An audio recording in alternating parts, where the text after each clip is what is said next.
Muito bom dia a todos, sejam muito bem-vindos a esse momento, a esse evento de capacitação Vozes dos Silenciados, que é uma realização do Ministério Público do Estado da Paraíba, por intermédio do CAUCRIM, com apoio do Vozes dos Silenciados e NAVIC, Núcleo de Apoio às Vítimas de Crimes. Eu vou convidar para abrir esse evento o senhor Procurador-Geral de Justiça. Logo em seguida, eu convidarei o Dr. Ricardo Alex para que ele explique mais ou menos como vai funcionar, qual será a dinâmica desse nosso evento nesse dia. Com a palavra, o senhor Procurador-Geral. A satisfação a gente está podendo fazer mais um aperfeiçoamento para a nossa classe, né, envolvendo membros, servidores. E no caso específico dessa manhã, um aperfeiçoamento que é dirigido a um projeto nosso e que é como isso virou até um chavão durante os encontros, na apresentação deste projeto, que é a virada de chave, né? A gente dá uma atenção maior às vítimas.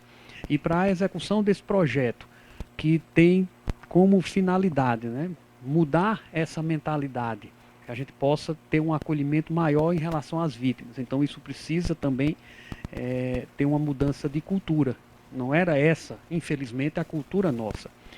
Então para isso é preciso que a gente se aperfeiçoe.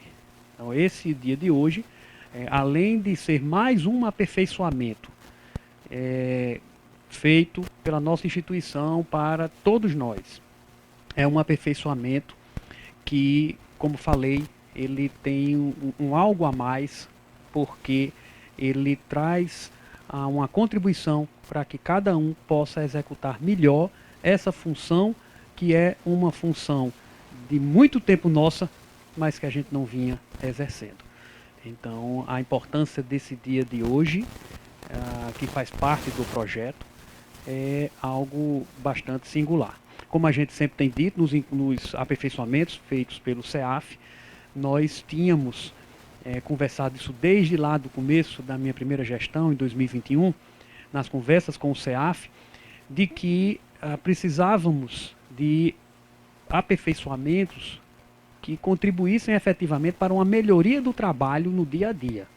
Não adiantava nós termos aperfeiçoamentos teóricos, porque muitas vezes de teoria a gente já sabe demais e a gente precisava pontuar em situações práticas para que elas pudessem se desenvolver melhor.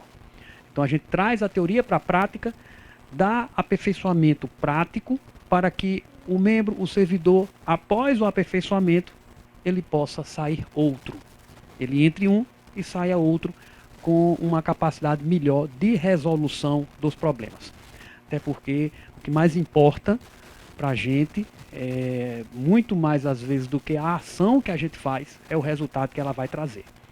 Então esse resultado vem com uma capacidade maior de poder enfrentar, descobrir os caminhos e melhorar a situação apresentada. Então a gente buscou isso desde o começo e a gente tem conseguido apresentar seminários, cursos, que são exatamente voltados a situações muito pontuais, práticas do dia a dia e que têm, pelo menos são os relatos que nos chegam, contribuído e muito para esse aperfeiçoamento.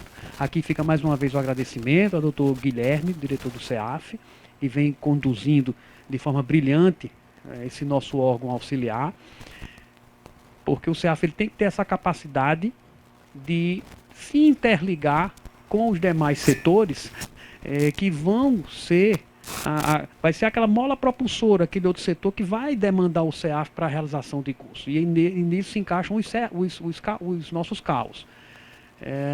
E o Dr. Guilherme tem conseguido trazer esse elo de ligação para que a gente possa ter essa simbiose entre os órgãos, né? Para que eles não sejam ilhas. Então fica sempre esse agradecimento ao Dr. Guilherme, o agradecimento aqui aos CAUs, aqui especificamente no dia de hoje a Ricardo e também a Rodrigo, que é um parceiro nesse projeto, e desejar então a todos vocês, agradecer a presença, e desejar a todos vocês um excelente dia, né? Manhã e tarde, de aperfeiçoamento. Que esse aperfeiçoamento, mais uma vez, como os demais, eles possam contribuir para uma melhor execução das nossas atividades. Então, um bom dia a todos, inclusive a mim também, que vou participar do evento.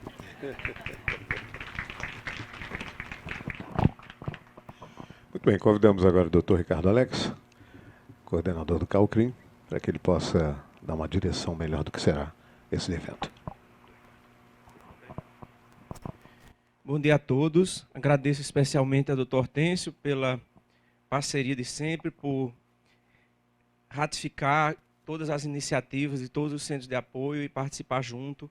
Por isso que a gente se confia em não se limitar a uma ideia menos ousada, né? A gente, apesar de já termos um seminário importante marcado para a semana que vem, criminal, bem pensado pelo CEAF e com os centros de apoio desde janeiro, a gente teve que incluir essa capacitação uma semana antes por falta de agenda diante da demanda grande de todas as áreas nesses meses mais úteis do ano, como por assim dizer, que são abril e maio, né, que estão mais longe das festas. E a gente contar sempre com o apoio do Dr. Guilherme no CEAF e do Dr. Hortêncio, dar essa segurança para que a gente crie conforme a necessidade, sem temor. Agradeço a Benicleide, a Catiana, pela disponibilidade dessa primeira fala, porque nesse projeto de atenção às vítimas, o Vozes dos Silenciados, a gente encontrou grande acolhida, grande empatia por todos os membros. Mas a gente também precisava da participação de servidores, de assessores de cada promotoria, para que, de fato, a vítima de crime, quando se dirigir à promotoria, ela possa encontrar de imediatamente um serviço preparado para acolhê-la, para que não seja revitimizada, para que não repita sua história, para que seja encaminhada corretamente. E esse passo aqui, dessa capacitação, é justamente uma oportunidade de os servidores, assessores e membros questionarem aos órgãos do Estado que têm maior expertise e trabalham diuturnamente com isso, de acolher e encaminhar as vítimas. A gente não tem rede própria de acolhimento, de serviço de saúde psicológica, não temos como fazer atendimentos de assistência social, mas sabendo como encaminhar a quem, de forma rápida, de forma referenciada, né? Eu brinco sempre que referenciar, encaminhar uma vítima ao Estado com o ofício do Ministério Público é meio que pular a fila. Eu perguntei às colegas do Estado e da Prefeitura se isso era correto, pode pular fila. E aí fui entendendo que é imprescindível, porque o promotor, a promotora, está ali funcionando como um filtro para aquela situação. Então, se entende que de 10 vítimas que cada um ouvirá no projeto, uma ou duas precisa de um aluguel social, precisa de uma em decorrência daquele crime, passou a sofrer mais a família, o provedor foi assassinado, por exemplo, precisa de um aluguel, precisa de um auxílio financeiro. Este trabalho do Ministério Público da Promotora é ouvido nos órgãos, na rede de atendimento, como uma peneira, como uma referência que justifica um atendimento mais célere e rápido pela rede. Então, a gente fica à vontade hoje para questionar todos esses atores que se disponibilizaram a vir falar aqui para a gente, porque eles têm a expertise plena disso. A secretária da Diversidade Humana e da Mulher, a doutora Lídia, vem aqui no meio da manhã. Aqui temos a coordenação executiva de serviço de assistência, que se chama Cidadania, da Prefeitura de João Pessoa, mas esses casos são replicados de forma bem semelhante em cada prefeitura. Toda prefeitura que tem um CREAS, que tem qualquer serviço de assistência social, tem que contar com pelo menos 2 técnicos. Elas falarão isso. E a gente pode contar também com esses 2 técnicos que estão presentes por todo o Estado, em todos os municípios.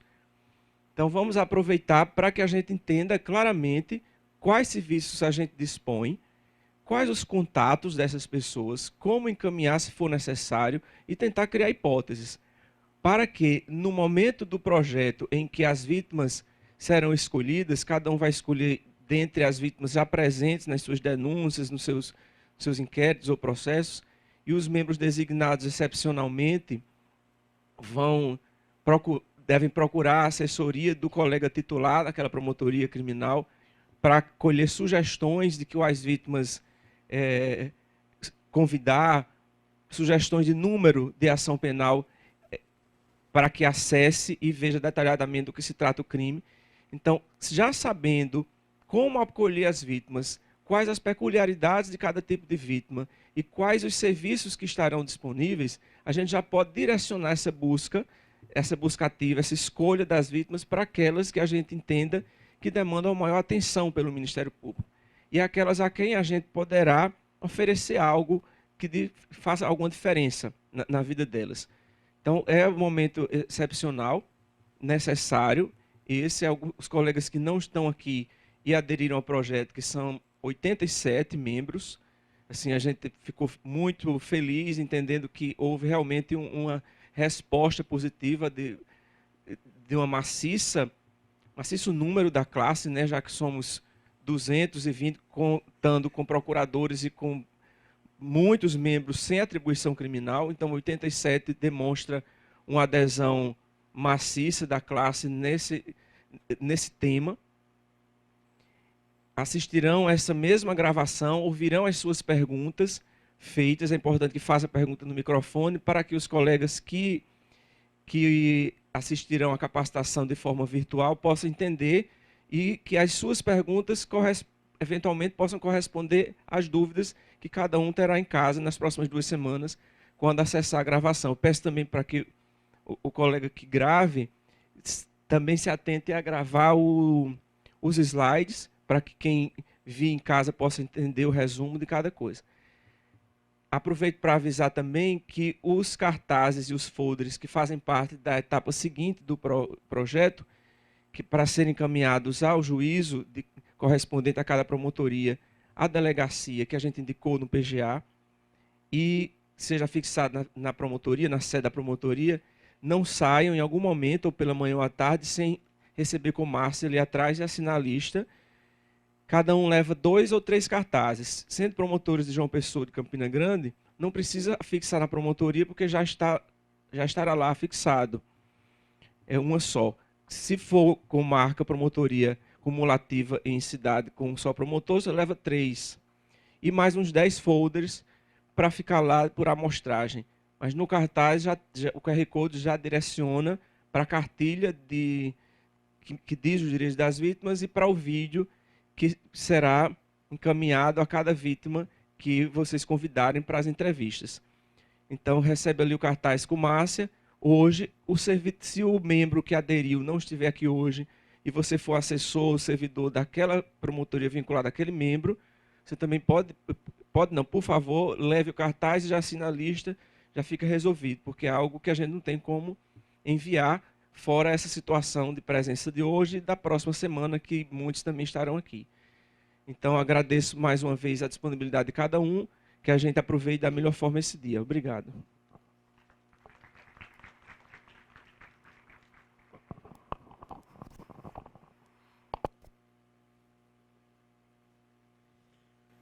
Obrigado, doutor Ricardo. Obrigado também, doutor Antônio Hortêncio. E vamos então iniciar nossa parte científica propriamente dita do nosso evento, Capacitação Vozes dos Silenciados. Eu vou convidar para compor a mesa as 2 palestrantes da manhã e vocês fiquem à vontade, por gentileza. Pode circular pelo auditório. E eu vou convidar a secretária executiva da Secretaria Municipal de Direitos Humanos e Cidadania de João Pessoa, a doutora Maria Benicleide Silva Silvestre, acompanhada da servidora do município de João Pessoa, que trabalha também na Secretaria de Direitos Humanos e Cidadania e coordena a proteção social especial de média complexidade, a doutora Catiana Cavalcante dos Santos. Fiquem à vontade, a casa é de vocês.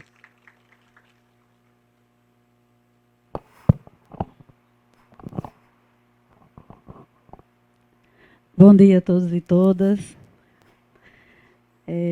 Para nós, enquanto Prefeitura Municipal de João Pessoa, enquanto servidora da Política de Assistência Social, é um prazer estar nesta manhã, porque é um momento em que nós podemos falar do papel da assistência social juntamente com o trabalho de cada um e de cada uma do dia a dia. É um momento em que nós podemos tirar algumas dúvidas, né, já agradecendo ao doutor Ricardo, que nos fez esse convite, e ao doutor Hortêncio, que, como já foi dito nesta manhã, tem validado todo o projeto, e dizer que a nós, enquanto política de assistência social e assistente social que sou, a nós é um prazer acolher, né? É o princípio da assistência social, e de ser assistente social é o acolhimento. Eu costumo dizer que, enquanto pessoa, eu sou gente, eu gosto de gente e eu gosto de cuidar de gente. Então, ser assistente social, para mim, não é fardo, é um prazer. E estar militando na política de assistência social é ver a transformação nas vidas que nós conseguimos alcançar, é conseguir levar a ressignificação a tantas e tantas vidas. Então, como já foi dito, me chamo Benicleide, já com alguns promotores aqui que nós lidamos no dia a dia, doutor Ale, doutora Soraya, Renan, Antônio do Juizado, que tantos e tantos outros que nós já lidamos no dia a dia. E nessa manhã falar desse contato e acolhimento adequado a vítimas vulneráveis é dizer que quem chega a uma promotoria, assim como quem chega à assistência social, chega porque está precisando de alguma coisa. Chega porque está numa situação difícil, de sofrimento, de dor, né? E o acolhimento, e muitas vezes em algumas situações eu digo para as colegas, até o dizer não precisa ser dito de uma forma que o outro entenda, porque quando se chega até nós, e os senhores e as senhoras que estão nas suas mais diversas cidades, nas suas mais diversas promotorias, nos seus mais diversos trabalhos, devem receber demandas de pessoas desesperadas todos os dias. E o que fazer com essas pessoas? Então, o primeiro ponto é acolher, né? Às vezes o acolhimento, o tratar bem, o dizer para aquela pessoa que ela é um indivíduo, é alguém que precisa de cuidado e que você vai fazer o melhor para atender aquela demanda, já resolve um grande problema, já alivia o coração e a alma. Então, o primeiro passo para acolher uma vítima, uma pessoa em situação de vulnerabilidade, é o acolher bem, né? Então, esse projeto Vozes dos Silenciados, ele traz isso para nós, né? E para nós, e eu falo, enquanto assistência social e enquanto instituição do Ministério Público, falar de onde vem a política de assistência social. A política de assistência social remota da caridade, lá do primeiro damismo, lá atrás. Mas, enquanto política instituída, que faz parte da Seguridade Social, compreendendo esse conjunto de políticas integradas, né, onde nós chamamos o tripé da seguridade, que aí é composta, como vocês podem ver, pela saúde, previdência e assistência social. A saúde, aqui falar de leis para doutores, é minimizar, mas trazer de uma forma sucinta. A saúde é uma política universal, a previdência é uma política contributiva e a assistência social é para quem dela necessitar, como está aí no artigo 203 da Constituição. E quem necessita da política social? São justamente as pessoas que estão em alguma situação de vulnerabilidade. E por que não são pessoas vulneráveis o tempo todo? Porque as pessoas vivem situações.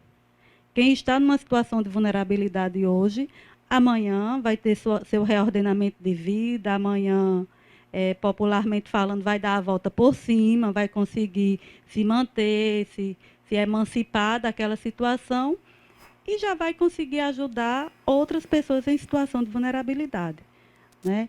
Então, a assistência social tem esse marco, é para quem dela necessitar, não é qualquer pessoa que vai chegar na política da assistência social e ser assistida. Só chega quem, de fato, assim como chega nos senhores, estão precisando de alguma ajuda, de alguma intervenção.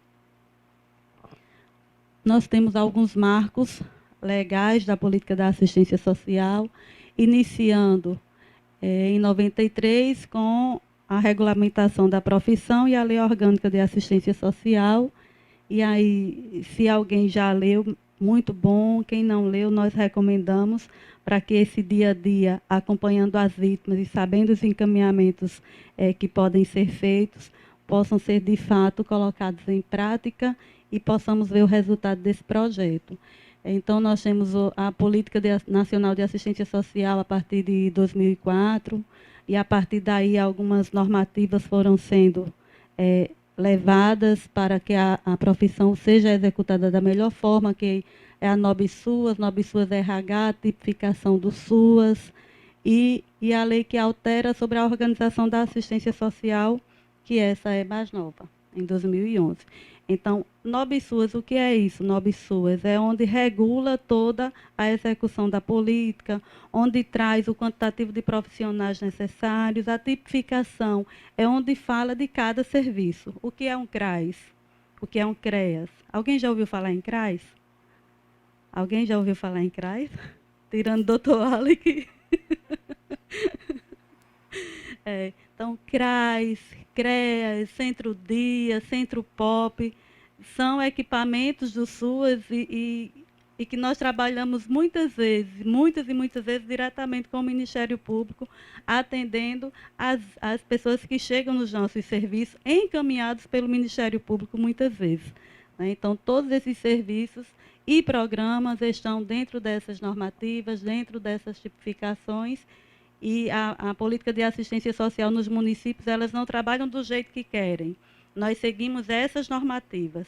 Então, eu não posso ter um CRAS, eu sou de João Pessoa, atuo em João Pessoa, e não posso ter um CRAS diferente do que acontece lá em Dona Inês, lá em São José de Piranhas, porque nós seguimos a mesma normativa. E falar aqui de João Pessoa é dizer que a Secretaria Municipal de Direitos Humanos e Cidadania é a que gere a política da assistência social. Até 2020, essa política era gerida pela SEDES, Secretaria de Desenvolvimento Social. E a SEDUC, assim como nós chamamos a secretaria, veio a existir a partir de 2021, né, uma lei municipal que fez esse desmembramento. E a partir de 2021, nós estamos nessa gestão. Eu estive até pouco tempo enquanto diretora de assistência social aqui no município, trabalhando com a execução de todos esses serviços e programas. A diretoria de assistência social, ela é responsável pela coordenação das proteções sociais que gerem todos os serviços e programas no município. Claro, cada município pode... tem o nome da sua secretaria, que executa a política de assistência social. Aqui é Direitos Humanos e Cidadania, mas em muitos é Secretaria de Assistência Social, Secretaria de Trabalho Social, e cada município tem essa liberdade. Nós só não podemos mudar o que está tipificado enquanto política. Então, nós temos como objeto da proteção social, que é o guarda-chuva da assistência social, é defender vidas, é defender direitos, é lutar para que as vidas tenham a garantia dos seus direitos, ou esses direitos sejam efetivados todos os dias, a tantos e tantas que chegam até nós. Nós temos a organização do SUAS dividida em duas proteções, proteção básica. E o que é isso, proteção básica? Nós costumamos chamar de a parte de prevenção. Na proteção básica, a proteção básica é composta inicialmente pelos CRAs, que são Centros de Referência da Assistência Social, e que nós costumamos dizer que é a porta de entrada da assistência social. Então, em muitos municípios, não vão ter outros serviços da assistência social, mas, na grande maioria, vai ter um CRAS lá. E o que é esse CRAS? Nesse CRAS, que chama-se a porta de entrada, é onde o promotor, a promotora, o cidadão pode chegar com a pessoa que está em situação de vulnerabilidade para um acompanhamento familiar, para participar de grupos de serviço de convivência, para solicitar uma cesta básica, o auxílio moradia, como já foi falado aqui nesta manhã, e assim tantos e tantos outros encaminhamentos concernentes à política da assistência social. E se for de outra política, em muitos casos nós articulamos com outra política. Por quê? Porque a assistência social por si só, ela conta com a sua incompletude, ela não se completa. Para atender a demanda do indivíduo, nós vamos precisar articular com a saúde, com a educação, com a habitação, com a empregabilidade, com esporte, cultura e lazer. Então, a assistência social tem esse viés de trabalhar com todas as outras políticas para garantir o direito do indivíduo. Então, a proteção básica, ela trabalha, temos os CRAs, temos o CAD único, que aí executa o Bolsa Família, que é tão conhecido de tantos e tantas, e já trazendo uma menção, se você atende uma vítima que perdeu a pessoa responsável por todo o seu recurso, que ela está perdida, não tem mais renda nenhuma, está sozinha, o que fazer para que essa pessoa tenha algum benefício? É encaminhar para fazer o CAD único, para que ela possa vir a ter a possibilidade de receber o Bolsa Família para se manter. Não tem o que comer em casa. O que é que eu faço com essa pessoa na minha promotoria, né, doutor Ale? Que não tem o que comer em casa.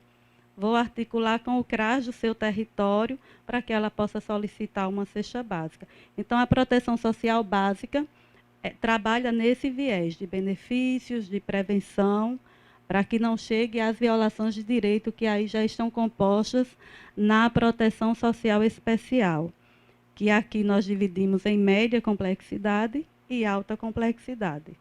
E o que é isso?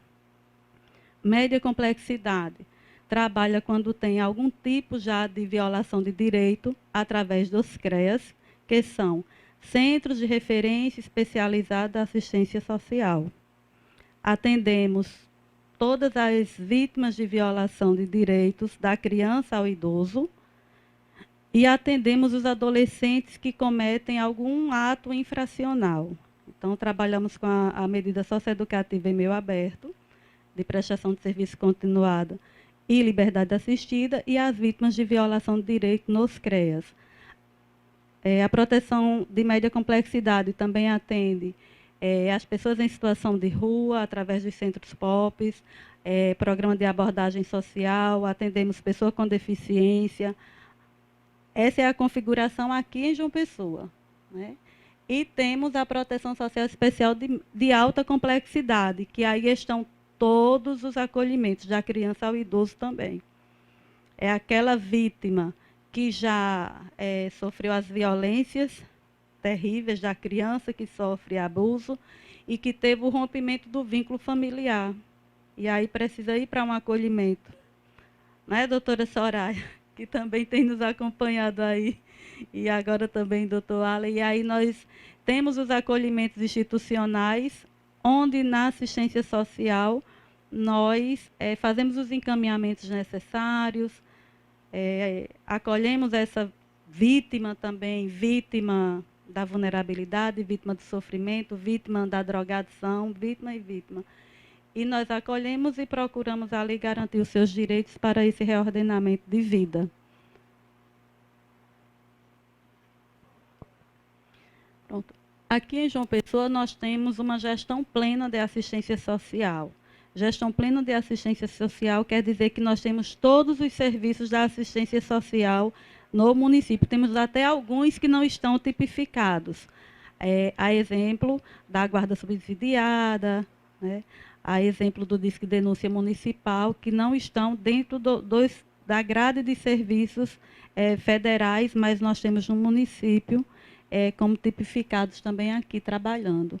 Então, em alguns municípios de pequeno porte, sobretudo, alguém aqui é de um município bem pequeno, nós só vamos ter os CRAs.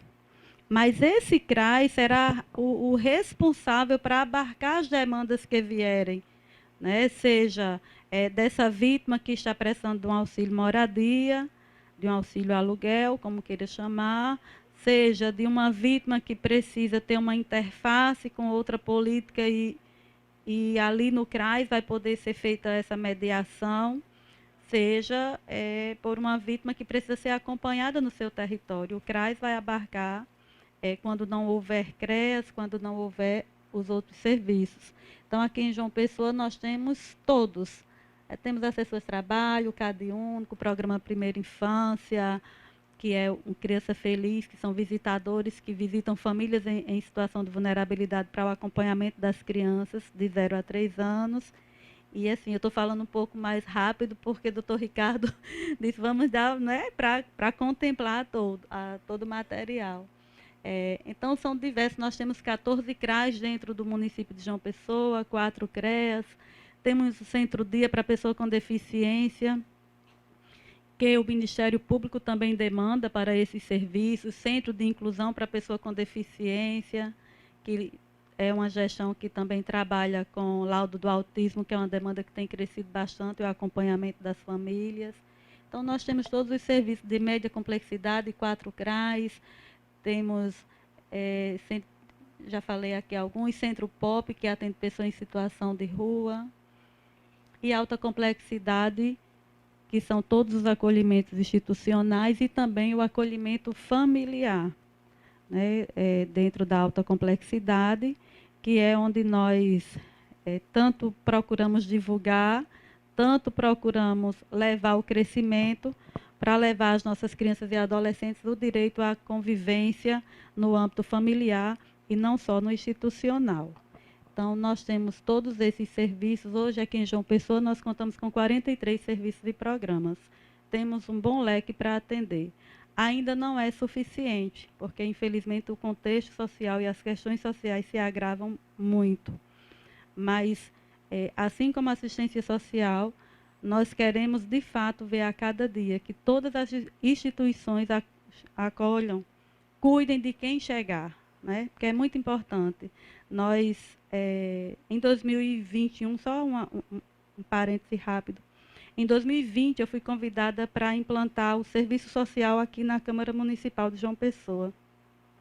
E vindo da assistência social e chegando na Câmara Municipal, eu via o quanto a população se distancia daquela casa. Parece algo.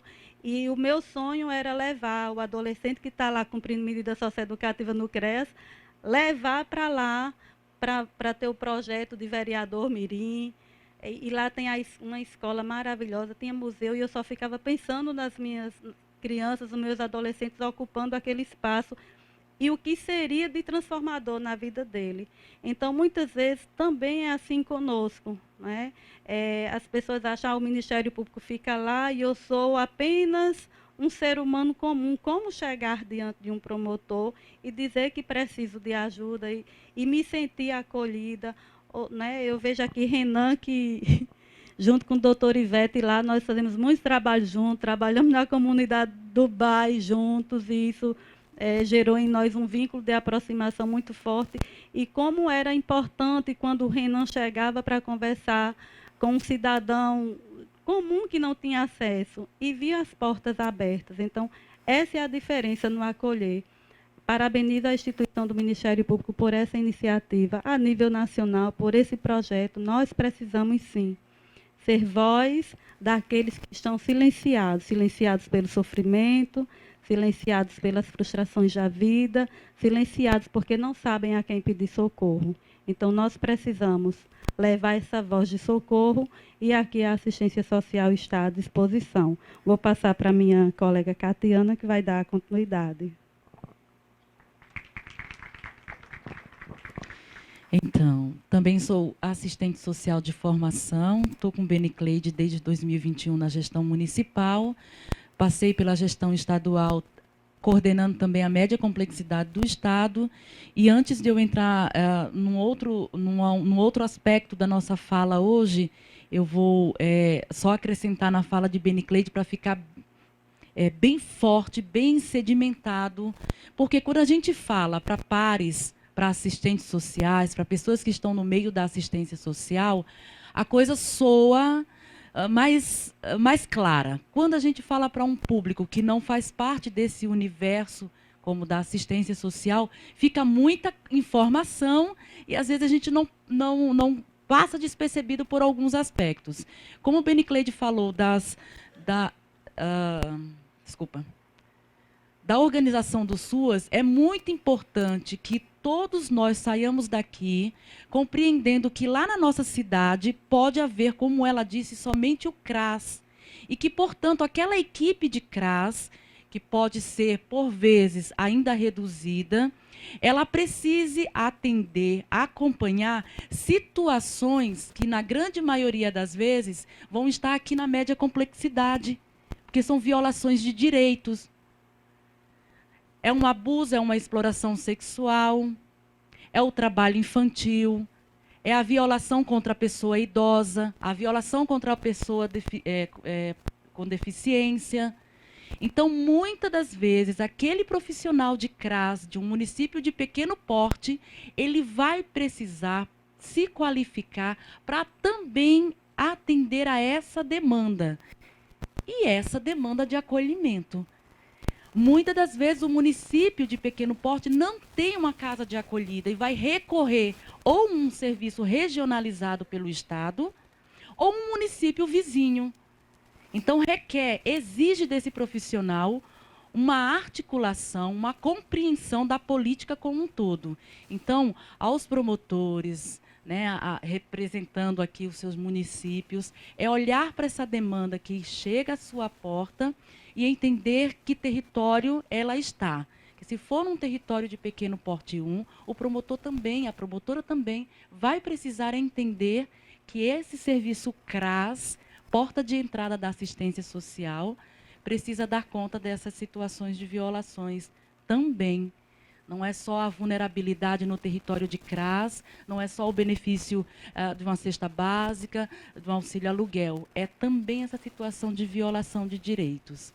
E essa configuração do SUAS acompanha a mesma configuração do SUS, do Sistema Único de Saúde. Na saúde, nós temos a proteção básica, que é a atenção primária. Então, nós temos essa evolução de proteção para a gente colocar nossas vulnerabilidades, as nossas situações de risco, cada um no seu momento, no seu espaço de atendimento. Era só um acréscimo na fala de Beni. E aí eu vou entrar num... Eu estou voltando, minha gente, é isso? Pronto. E aí a gente vai entrar agora especificamente num diálogo a respeito acerca desse projeto, né? Vozes Silenciadas. Quando a gente recebeu o convite, veio para nós contato e acolhimento adequado de vítimas vulneráveis. Só nesse título, por si só, nós temos uma tese de doutorado. Nas nossas promotorias, nas promotorias de vocês, de que contato estamos falando? De que acolhimento estamos falando? Se eu for falar num CREAS, então eu coordeno dentro da média complexidade, nós temos as 4 unidades de CREAS. Essa temática, acolhimento, gente, desde 2021, que a gente tem dado capacitações para os nossos profissionais em CRAS, CREAS, serviços de acolhimento, centros POPs. Não é fato que nos nossos serviços públicos nós conseguimos acolher e acolher bem. Não é fato que nos nossos serviços públicos nós temos contato com a vítima, com a pessoa vulnerável da forma correta. Não é fato. Basta a gente ir ser atendido em alguns serviços, né, como eu vou falar uma experiência, não vou generalizar, pelo amor de Deus, e nem quero aqui também colocar o profissional em xeque. Estou falando de situações. Quando a gente vai, é muito comum para a gente que é atendido em algum hospital, a gente ficar, muitas vezes, esperando 5, 6 horas. E um profissional chega e... Pode entrar! De qualquer jeito. É muito comum que a gente vá, quando sofre um acidente, eu passei por isso, e o profissional pode ir andando e eu não poder colocar o pé no chão. Então, não é fato que a gente consiga executar de forma... E aí eu falava com a minha colega aqui, antes de iniciar, parece uma coisa louca, redundante, feia, inclusive, humanizar o humano. Gente, isso é louco. A gente passou por um período pandêmico terrível, onde o fundo do poço da miserabilidade humana veio à tona, em vários aspectos. Inclusive, nas questões de internet. Então, não é fato. Eu gostaria de nos provocar um pouco aqui, né, todos nós, humanos que somos, seres humanos que somos, dentro dos nossos fazeres profissionais, a refletir. Que contato é esse? Que acolhimento é esse a mulheres, homens, crianças, vítimas de algum crime? De que acolhimento estamos falando? Como nós estamos conjugando o verbo acolher no nosso espaço profissional? Quando a gente fala de um projeto desse, atender adequadamente vítimas de crime, do que queremos falar? O que queremos dizer? É fato que nós sabemos que todo crime gera um impacto na vida das pessoas, de quem passa por esta situação. A gente consegue, no nosso atendimento, se colocar no lugar, não é no lugar do outro não, viu? Ninguém fica no lugar do outro. A gente consegue se colocar no nosso lugar de seres humanos, de compreender que impacto teve aquele crime na vida daquela pessoa, para que a gente consiga compreender também, a partir daí, para onde encaminhar, a partir das suas demandas. A gente consegue fazer esse momento num lapso de 2 minutos que eu, na correria do meu trabalho como promotor, como promotora, preciso dar encaminhamento? Em 2 minutos se compreende qual o impacto daquele crime na vida daquela pessoa? Vamos fazer esse exercício. É preciso fazer. Se a gente não fizer esse exercício, nós vamos nos mecanizar de tal forma que logo mais a gente vai se tornar realmente uma máquina. Um robô. Muito bem, então, o impacto do crime na vida daquela pessoa pode passar por uma questão material, psicológica, são muitos, né? Eu acho que isso a gente consegue entender que acontece. Não é algo que está longe das nossas mãos, não. A gente consegue compreender isso. E aí depois, o que a gente vai fazer com isso, né? Então, nesse processo de escuta, de acolhida, de contato, é necessário que nós, profissionais, sejamos capacitados. Ninguém chega ao auge de saber de tudo, gente.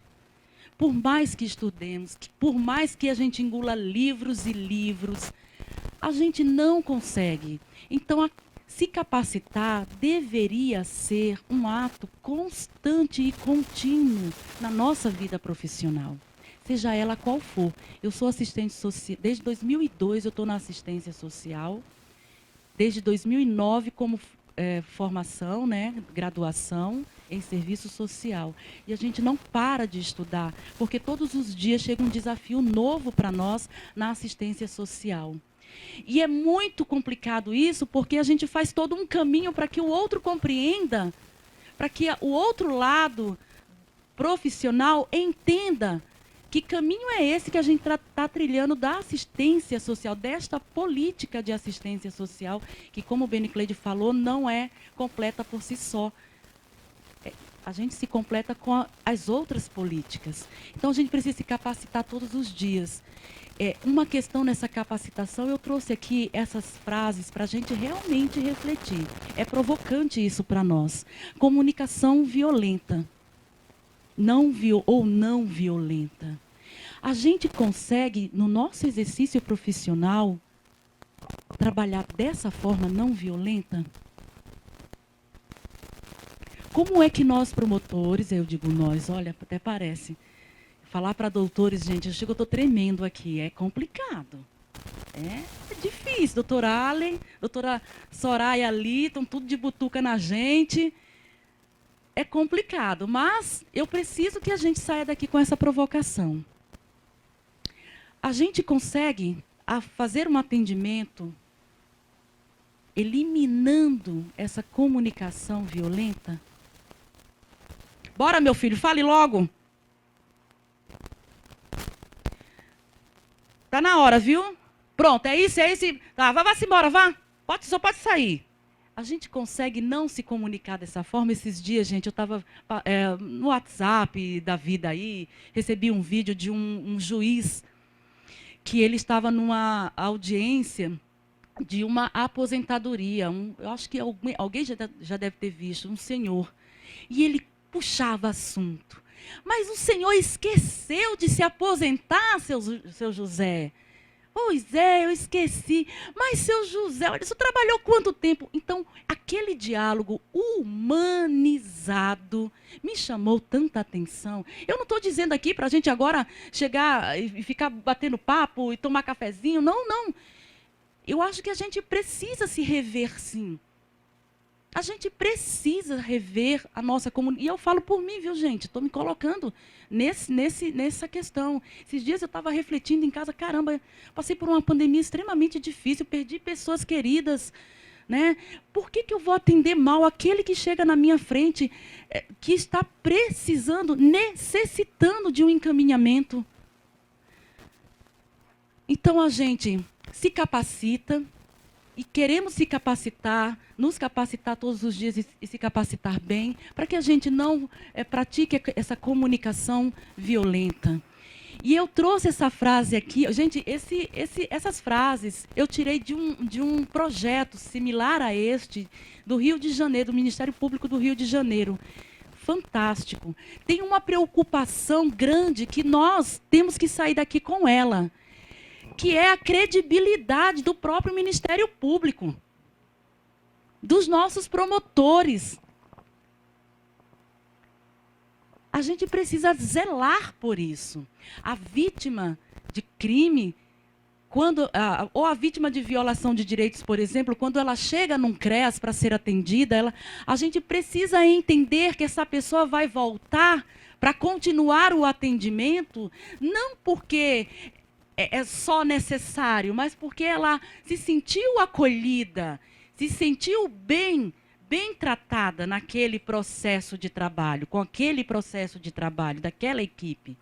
Eu acho que a gente precisa caminhar nessa direção. Então, ter clareza no processual, né, das informações, e aí a gente vai falar dessa não revitimização, gente. Muitas vezes nós, trabalhadores, servidores, a gente provoca a revitimização o tempo todo por falta de fornecer informação adequada. A gente provoca uma via crucis na vida daquela pessoa. A pessoa já está vitimizada, já está em sofrimento e ela precisa fazer uma corrida no município para cima e para baixo. E cada um que diga, não, não é aqui não. É lá na esquina. O cara chega na esquina, não é... Não, minha filha, aconteceu comigo várias vezes. Mas como não é aqui, minha senhora? Acabei de sair de lá. Não, mas é lá. Aí lá você conta toda a sua historinha, viu? Ainda diz assim. Aí você conta toda a sua historinha para ele. Isso é muito complicado na vida de quem já está em sofrimento. Toda vez que uma pessoa entra, bate a porta de um CREAS, de um CRAS, ela não deve sair dali sem suas respostas encaminhadas.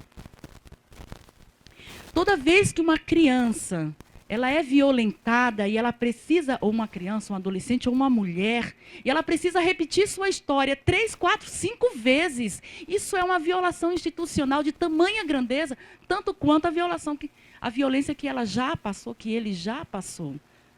E a gente precisa diminuir esse processo violento na vida das vítimas. A gente precisa entender que esta vítima não pode mais fazer um caminho de via crucis.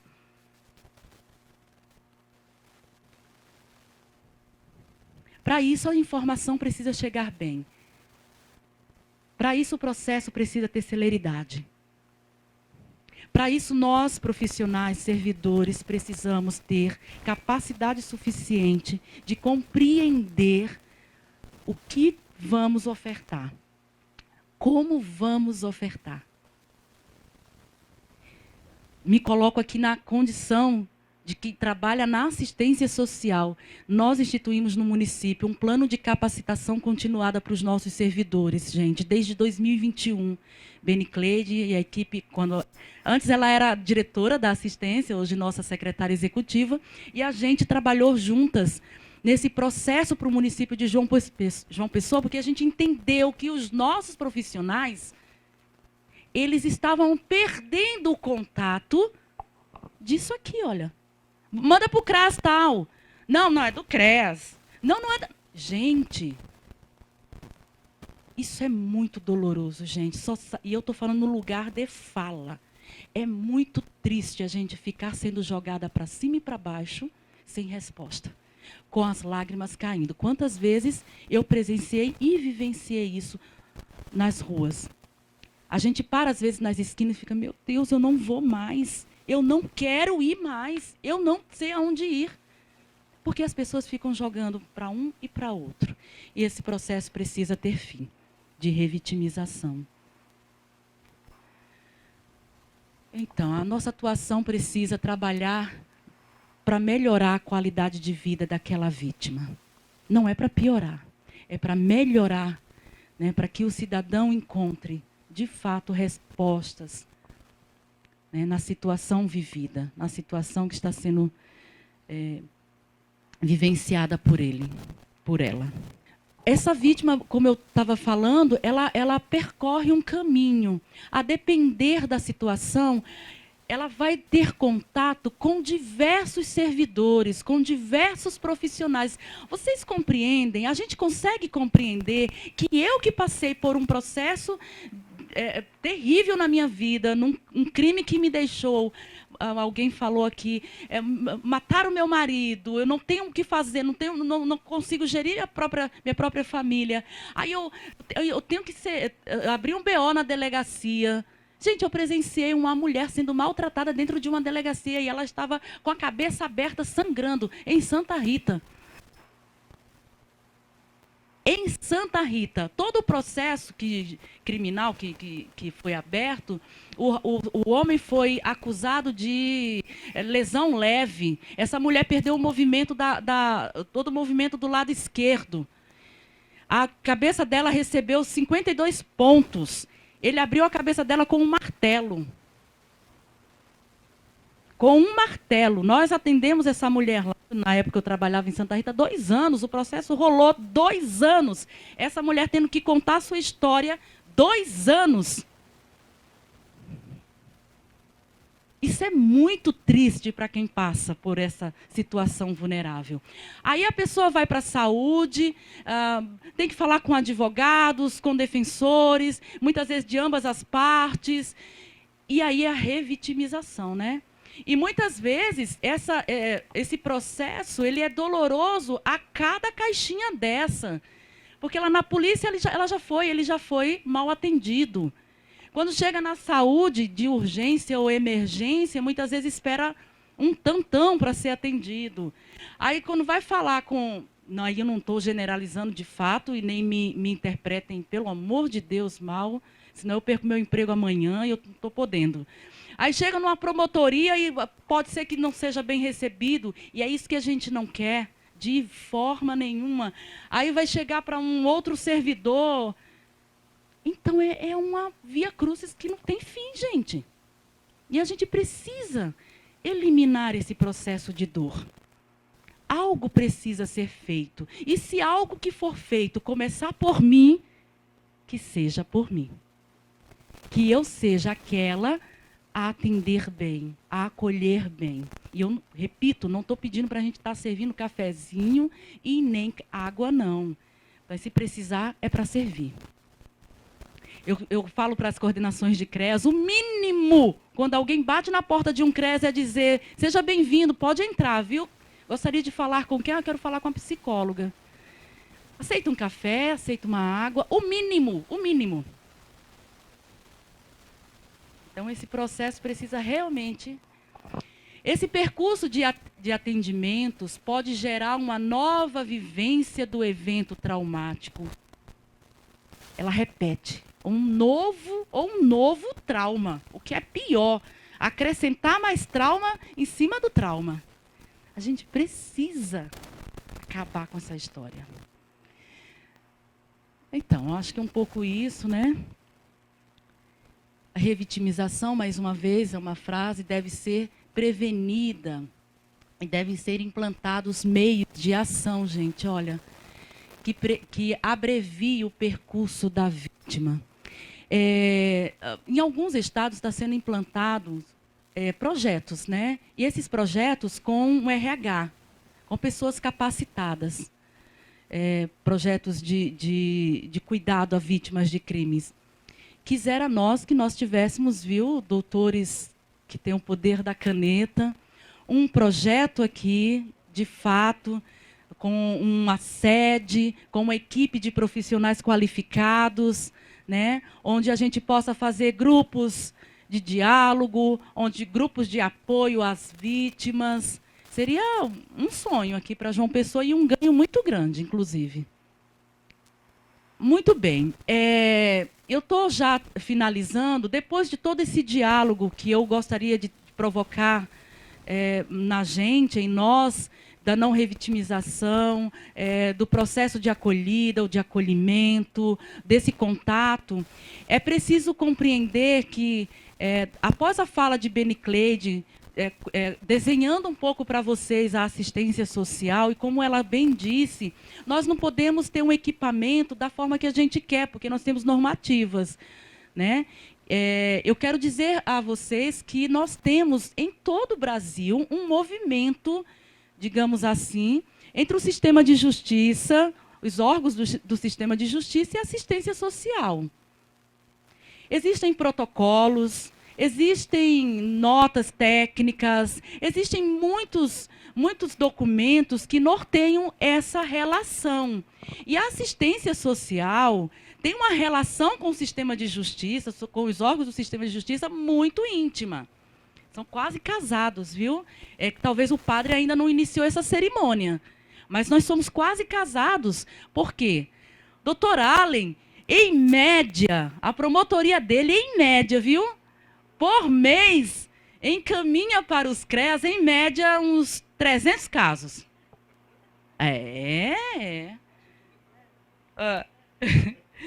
E, assim como a promotoria dele precisa ter respostas, a gente da assistência também, né?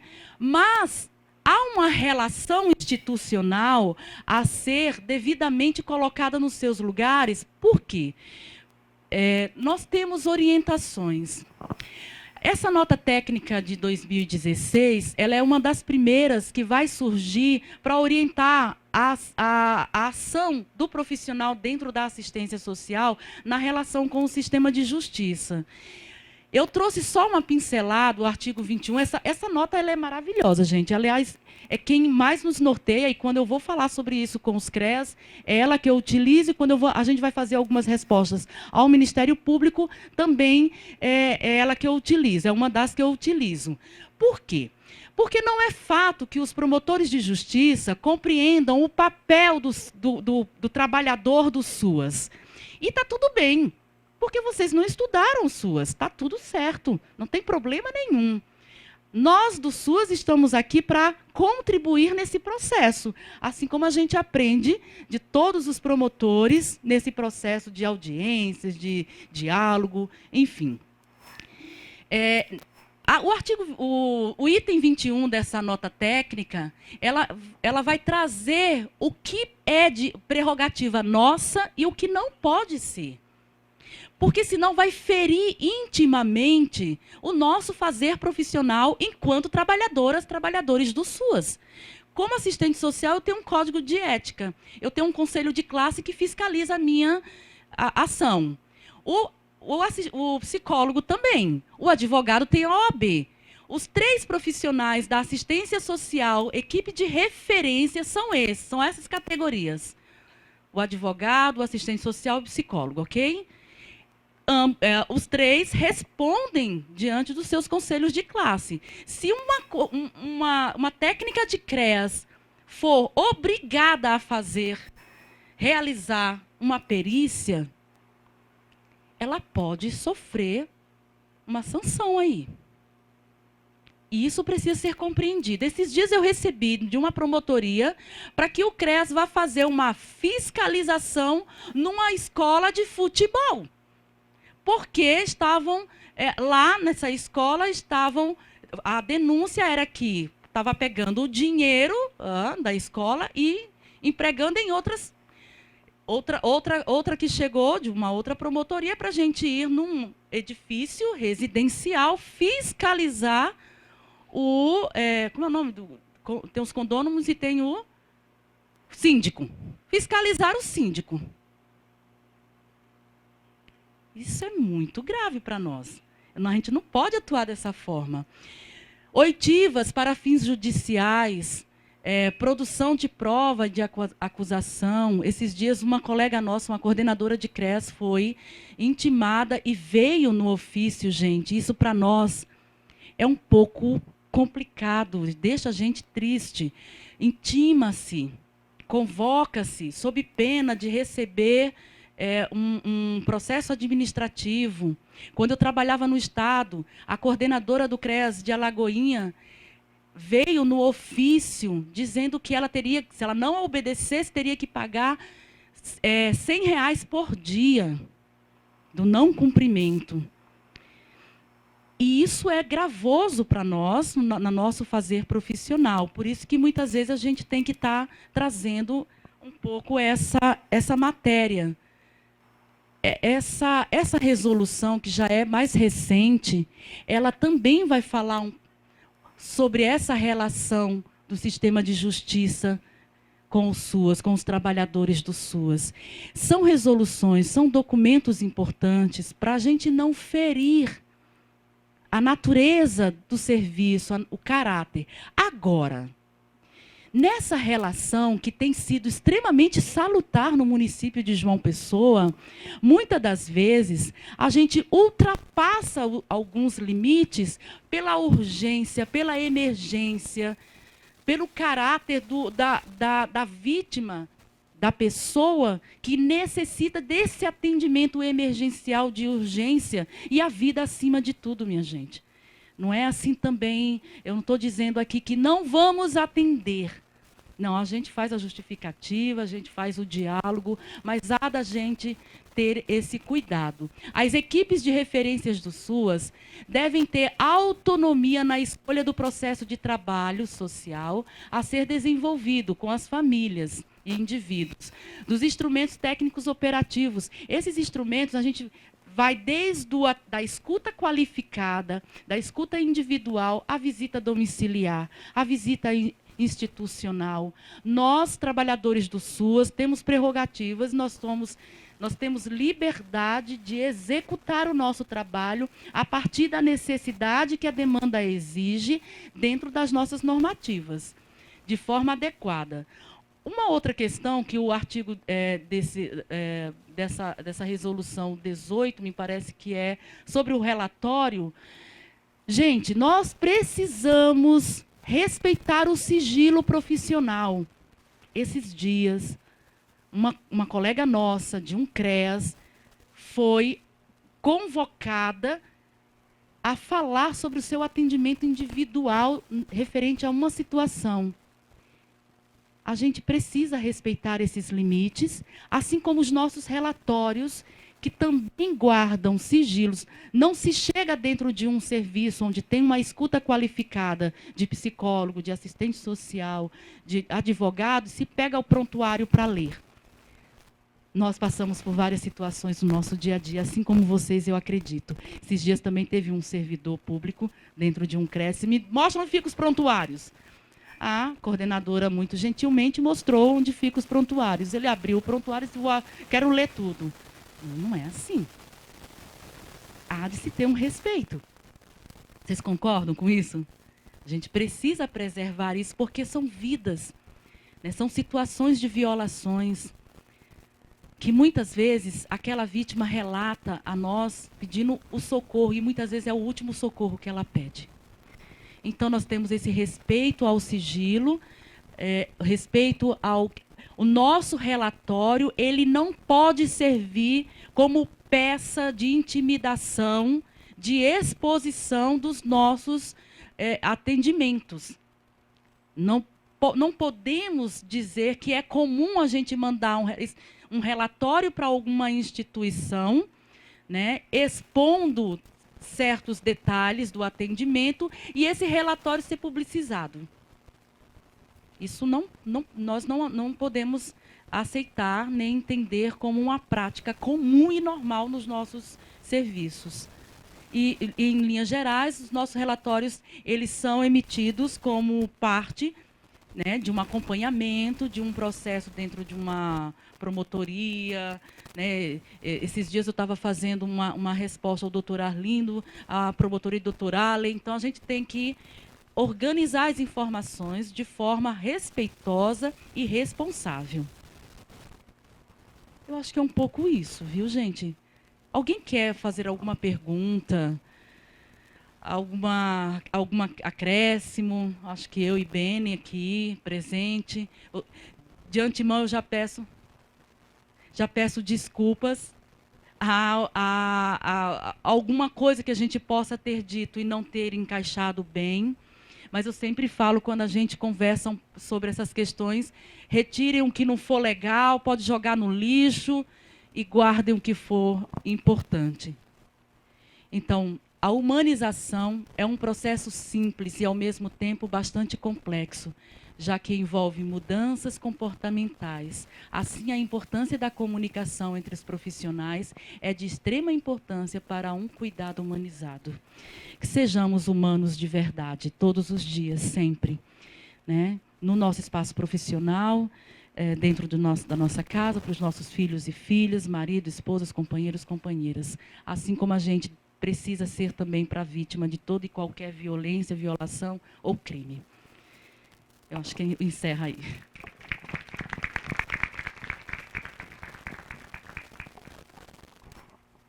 Promover muitos cursos, dentre eles esse da comunicação não violenta, que foi um dos últimos que a maioria dos servidores, muitos promotores fizeram.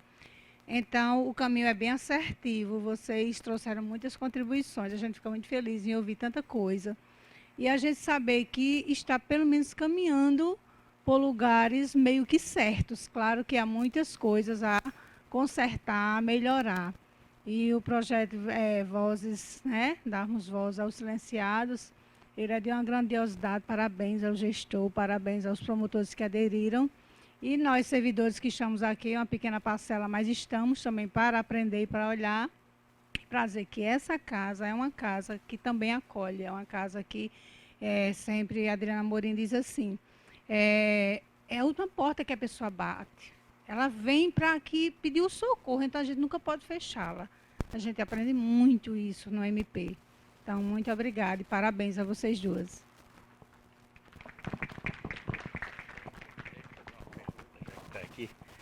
Bom dia a todos e a todas.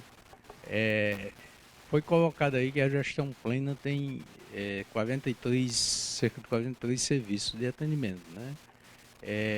E pelo que foi exposto, qualquer um desses serviços poderia ser uma porta de entrada de atendimento. Na questão do nosso projeto, né, exige mais uma comunicação institucional, né, de promotor fazendo um encaminhamento para um serviço, né, de assistência social. Eu gostaria de saber se vai existir uma porta de entrada para essas solicitações do Ministério Público, ou vai ser colocado de uma forma de que qualquer necessidade que o promotor entenda vai direcionar a um determinado serviço. Muito bem, eu acho que é bem pertinente mesmo e a gente precisa sair daqui com uma solução.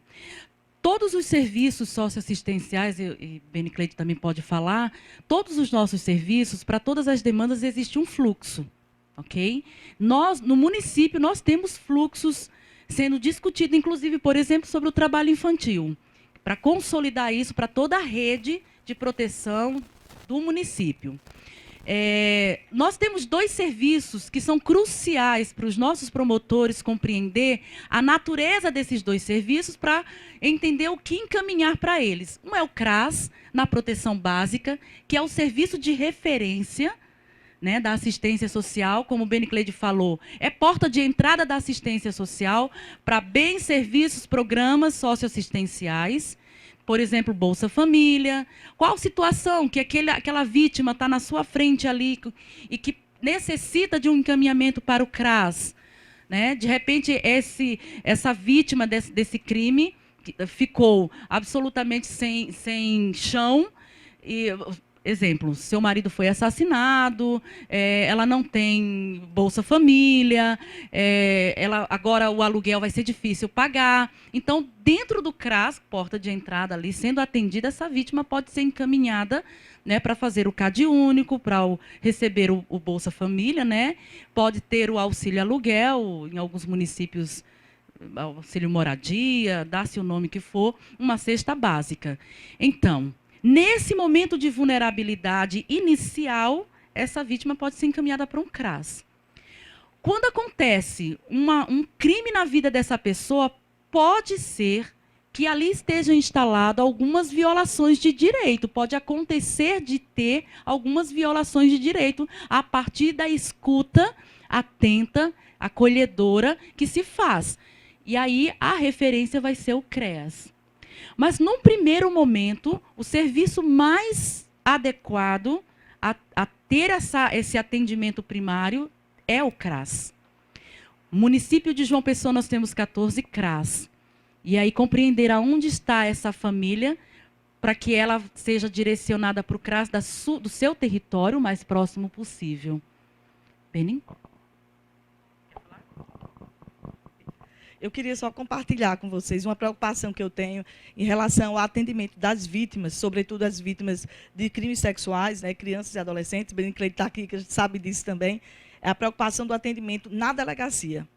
Esse atendimento na delegacia, por conta dos traumas, né, que gera realmente muitos traumas, e falta capacitação, Catiane, muita capacitação, eu acho que todos nós precisamos, não é só a delegacia, só que a delegacia é um dos primeiros lugares onde ela vai ser ouvida, onde a vítima vai estar sendo ouvida. E não foi uma vez, 2 vezes ou 3 vezes que eu fui procurada, seja por advogados ou pela família, dizendo, pelo amor de Deus, faça tudo para a minha filha não ser ouvida na delegacia. Ou seja, imagina que preocupação a gente precisa ter. Como é importante ouvir. Você, Benicleide e Catiane, hoje foram brilhantes. Foram brilhantes. Eu estava ouvindo e só apreciando a fala das duas, porque foi extremamente importante. É preciso que a gente possa escutar, mas fiquei sentindo falta aqui justamente daquelas pessoas que trabalham na delegacia, dos delegados, mas de quem está na delegacia, porque é essencial que essa fala, eu até ia pedir, né, deixar já esse registro, pedir para que a gente pudesse levar esse momento, que vocês pudessem também fazer mais uma fala como essa, dirigida para a delegacia e as pessoas que lá trabalham. Que bom, né? É bom poder contribuir. Nós vivemos nesse dia a dia de aprendizado. O primeiro ponto é fazer esse acolhimento. E quando não se é acolhido ao pedir socorro, é um trauma que se junta com a dor do sofrimento, porque tem uma parte bíblica que eu quero citar que diz que é melhor dar do que receber. Então, assim, é sempre melhor você ter para ofertar o acolhimento, você ter para ofertar a ajuda, o socorro, aplicar a lei, do que você está lá pedindo, né? Então, nós estamos nesse lugar de orientar, nesse lugar de passar as nossas experiências, nesse lugar de dizer ao outro, olha, você tem aqui um refúgio, uma porta aberta, como a colega ali de Campina Grande falou. O quão é bonito ver que nós podemos, enquanto profissionais, executarmos o nosso fazer profissional com a nossa humanidade, humanizado, né? Quando nós falamos, nós tivemos uma conferência de assistência social e foi colocado um ponto assim, de humanizar. Eu disse, e eu fui totalmente contra, porque enquanto assistente social, nós aprendemos desde os bancos da universidade que o princípio é o acolhimento, é acolher esse indivíduo, levando a ele a perspectiva de que ele é importante, de que aquela situação vai ser passageira e de que nós estamos ali para contribuir para o seu melhor. Então, é importante, doutora Soraya, a sua colocação, porque nós também levamos muitas vítimas de violência né, de abuso às delegacias, e nós, enquanto instituição, também sofremos em muitos espaços, né? As violências institucionais, elas existem. Então, é importante que chegue até nós, né? Como Catiana bem colocou. O nosso fazer é muito importante, e nós precisamos fazer da melhor forma, levando essa garantia de direito, não ultrapassando o limite do outro, mas todos juntos com o mesmo propósito, porque nós compomos essa rede de proteção, esse sistema de garantias de direitos, e estamos aí juntos, né, e irmanados para contribuir e acolher a vítima. É só para finalizar, já te passo, tá, Antônio? Eu queria sugerir à organização desse momento que vocês façam um catálogo de todos os serviços possíveis de atendimento a vítimas de crime. Doutor Allen me perguntou se o município tem algum serviço de atendimento a mulheres vítimas de violência. Nós temos também. Você vai falar sobre daqui a pouco, e daqui a pouco nós vamos adentrar um pouco essa questão. Mas para todas essas, o nosso município, são poucos os serviços pela demanda que temos, mas nós temos um município que tem uma gama bem interessante de serviços ofertados às pessoas em situação de vulnerabilidade.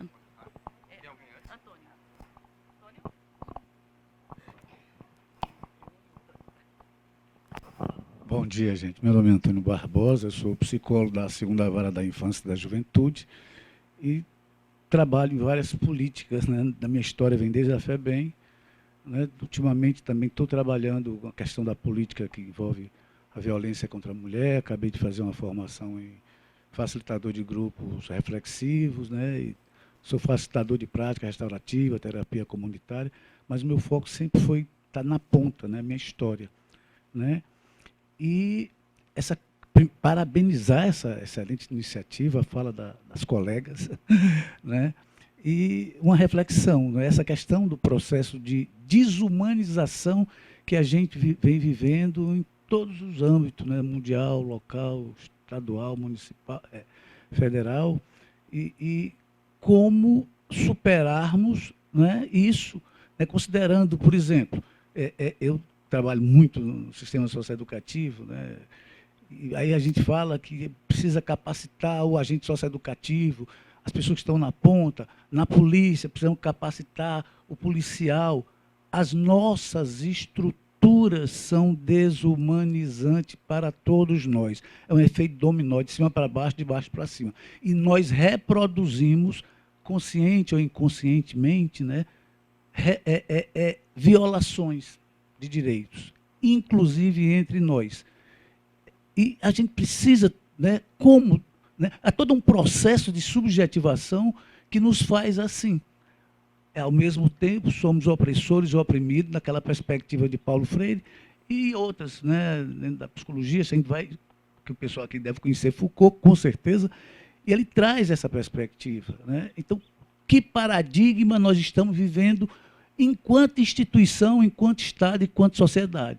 Porque senão a gente vai nos capacitar em determinados momentos, né? E quando a gente volta para a instituição, seja ela qual for, o primeiro obstáculo são as pessoas, somos nós mesmos que não permitimos que a gente se humanize. Então, o processo é de humanização entre nós, de educação entre nós, educadores, né? Nós precisamos nos educar entre nós precisamos nos humanizar entre nós. Pelo menos dentro de um sistema que é desumanizante, cabe no nosso dia a dia de trabalho a gente, nessa corrente de resistência, e pelo menos nos humanizarmos.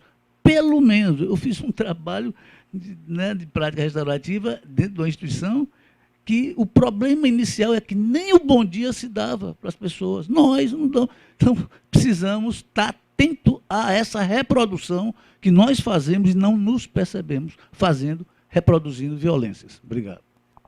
Obrigada, Antônio. Eu acho que é essa perspectiva mesmo. Doutor Allen.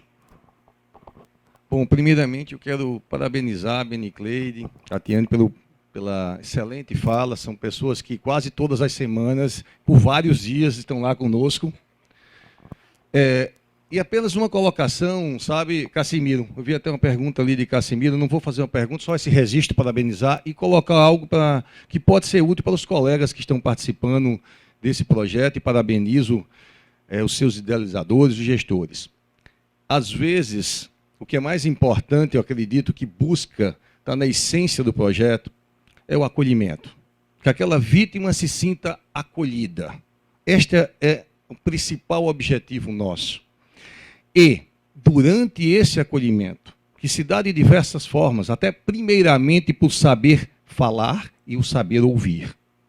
E, a partir dessas situações, Cassimiro, poderão surgir, a gente pode ouvir a vítima a respeito de uma determinada situação, de um crime que aconteceu com ela.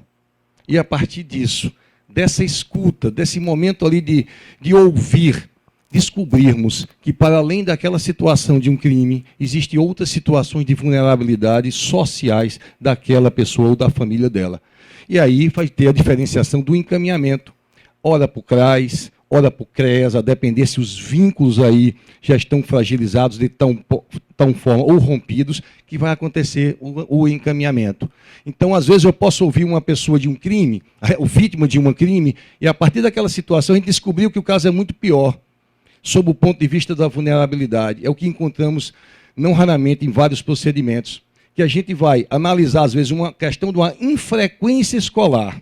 E a partir daquele momento a gente vê que aquela família está passando por uma situação e que aquela família não está conseguindo educar ou conduzir a vida dos seus filhos, porque aquela família também está sendo frágil, está fragilizada, melhor dizendo. E ela precisa ter esse encaminhamento.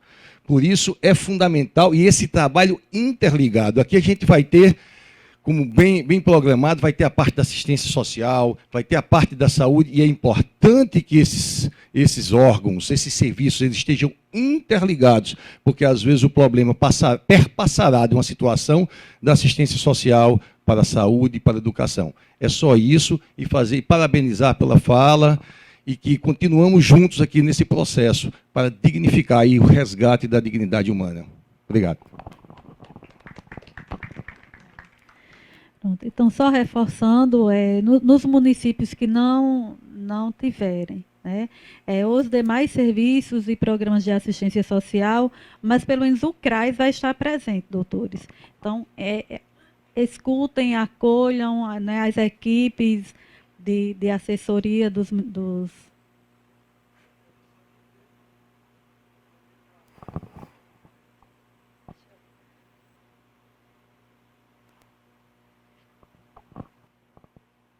Agradecer ao colega Ari pelas colocações, mas assim, a minha preocupação é que nem todos nós temos o conhecimento e o relacionamento da assistência social que o doutor Ari tem, que convive o dia a dia, né? Então, mesmo em razão da fala da revitimização, a minha preocupação é que a gente faça um encaminhamento para um determinado serviço e que esse encaminhamento não esteja adequado, e que aquela pessoa seja reencaminhada para outro serviço, para outro serviço.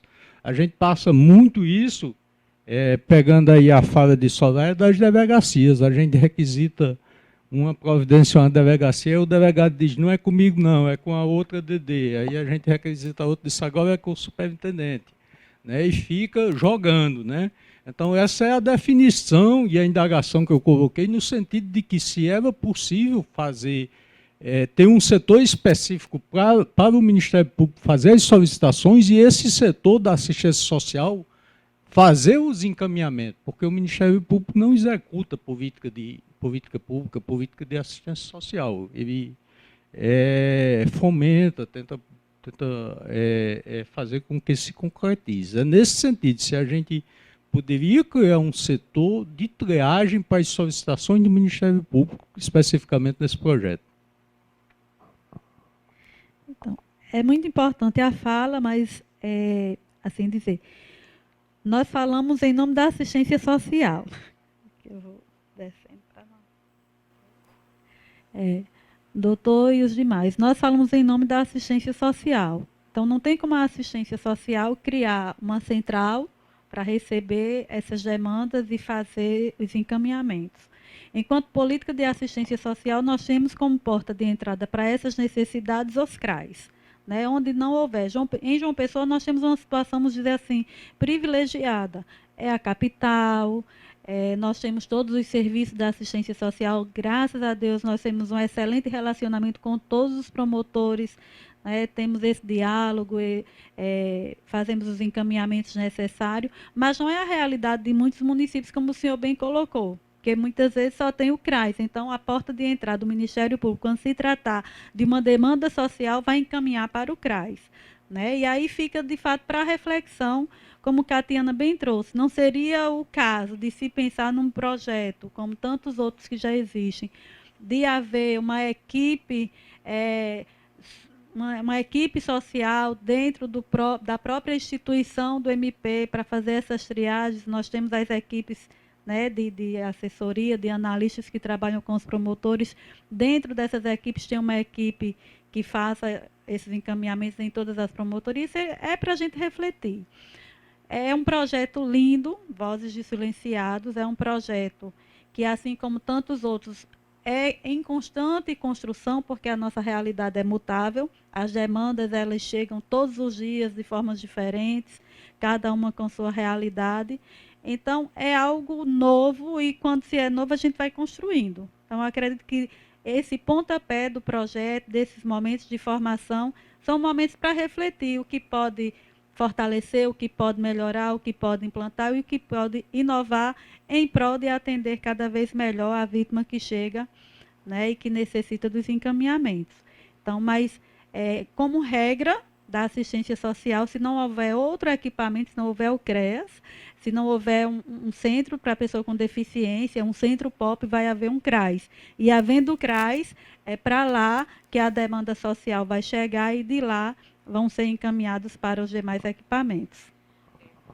Só complementando um pouco, me preocupa muito a gente dialogar sobre isso num espaço amplo e a gente não conseguir afunilar de fato essa demanda. Eu acho que é uma preocupação que a gente precisa ter.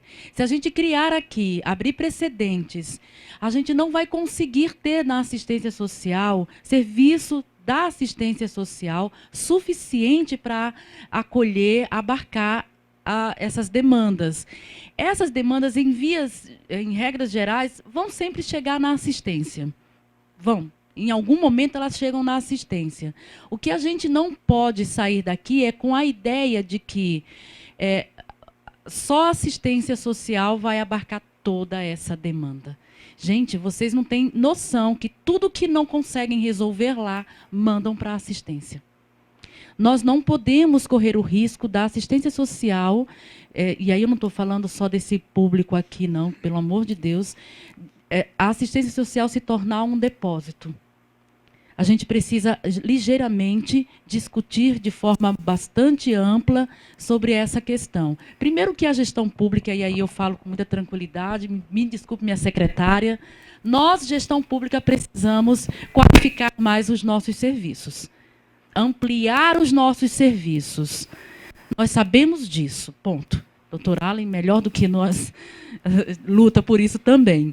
Nós sabemos disso, então a gente fica como sugestão para todos e todas pensarmos ligeiramente num centro de atendimento, onde esse centro faça a articulação com a rede, para que os nossos promotores tenham segurança de encaminhar aquela pessoa vulnerável para aquele centro e, a partir dali, aquele centro integrado às demais políticas escoam essa demanda. Acho que fica aqui mesmo a sugestão. Muito obrigado, Benicleide, Catiana, pela disponibilidade, pelo apoio ao projeto e pelo acesso fácil. Antes de a gente fazer o intervalo, eu queria agradecer a elas e frisar alguns pontos decorrentes das intervenções, das perguntas dos colegas. O projeto Voz dos Silenciados visa, em cerca de 90% das entrevistas com as vítimas, pelo que a gente colheu Brasil afora, as vítimas querem ser ouvidas pelo promotor e a gente vai dar, o escopo principal é a orientação jurídica quanto ao processo, o andamento do processo. O encaminhamento à rede de psicossocial ou de assistência social será uma decorrência de cerca de 10% daquelas vítimas, ou seja, que cada colega, ao ouvir 10, encaminhe 1 ou 2, diante dessa dificuldade e desse temor que a gente tem de sobrecarregar a rede. A médio prazo, também é objetivo de Dr. Hortêncio da administração haver uma disponibilidade de uma central em João Pessoa que possa abarcar com mais expertise, Cassimiro, esses encaminhamentos, porque é uma preocupação constante a revitimização. Enquanto isso não acontece, também porque o projeto é espalhado pelo estado todo, a gente juntou no PGA que todos receberam os contatos desses atores, dos expositores, palestrantes de hoje. Vocês têm um contato lá de Beniclei, de Catiana, da doutora Lídia, porque esses atores que falarão hoje podem ajudar muito nesses encaminhamentos, que, repito, no projeto são exceção, né? A fala de doutora Lídia Moura, a quem eu já agradeço antecipadamente pela presença, a Caliandra, doutora Lídia, secretária de Estado da Mulher e da Diversidade Humana, hoje é um dia importante no estado todo, para que ela represente, e ela mesmo assim se disponibilizou de estar conosco.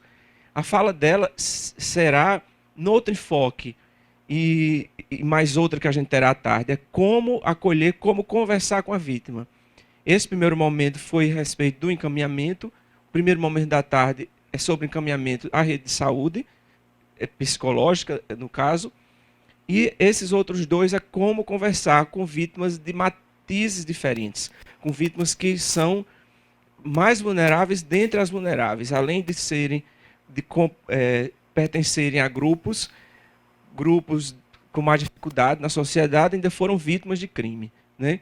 Então, a gente tentou abarcar esse espectro num dia de hoje que é pouco, para que tenhamos a presença de todos, já é muito cansativo, mas mesmo assim o tempo é pouco. Frisando resposta à fala de Soraya, o momento de conversar com o delegado, há também essa provisão no projeto. A gente pode enviar um ofício ou pode combinar com esse delegado uma conversa. Eu já conversei, Rodrigo Pires também, e Catarina foi conosco. Aproveito também para justificar a ausência de Rodrigo Pires, que é gestor do projeto também, mas que está adoentado hoje. Então, a gente já conversou a respeito dessa preocupação de Soraya com a Delegacia Geral. Mas a própria delegada geral adjunta disse: é importante que cada promotor converse com cada delegado. E ela disponibilizou para a gente os contatos e nomes de delegados diferentes. São 88 executores do projeto e a ideia é que os 88 conversem com 88 delegados e 88 juízes diferentes, para que a gente vá plantando essa semente, essa virada de chave, como o Hortêncio diz, aos poucos. Um membro conversando com um delegado diferente, conversando com um juiz diferente, para que a gente vá avançando aos poucos nessa questão. E trazer para o promotor da área criminal esse atendimento extrajudicial que a gente desconhece tanto. A gente se preocupou na montagem do projeto como faria se descobríssemos que a rede no município tal tinha falha, não tinha para onde encaminhar. E esse foi um ganho trazido por Liana, por Fabiana, por Cristiana na ocasião, que é uma oportunidade de o promotor criminal também gerar o conhecimento do colega que atua na área da saúde e da cidadania no mesmo município, que gere esse alerta ao colega para que fomente a correção eventual dessa rede. Então, os promotores criminais serão parceiros dos colegas que atuam nas promotorias sociais, por causa desse início de atuação na área extrajudicial que a gente não tem tanto hábito. Então, passo agora para Aldo, lembrando que os cartazes e folders estão ali disponíveis. Quem chegou depois, eu repito, algum servidor, assessor ou aderente pode receber e já que fará parte do ofício a ser encaminhado para os delegados e para os juízes respectivos. Muito obrigado.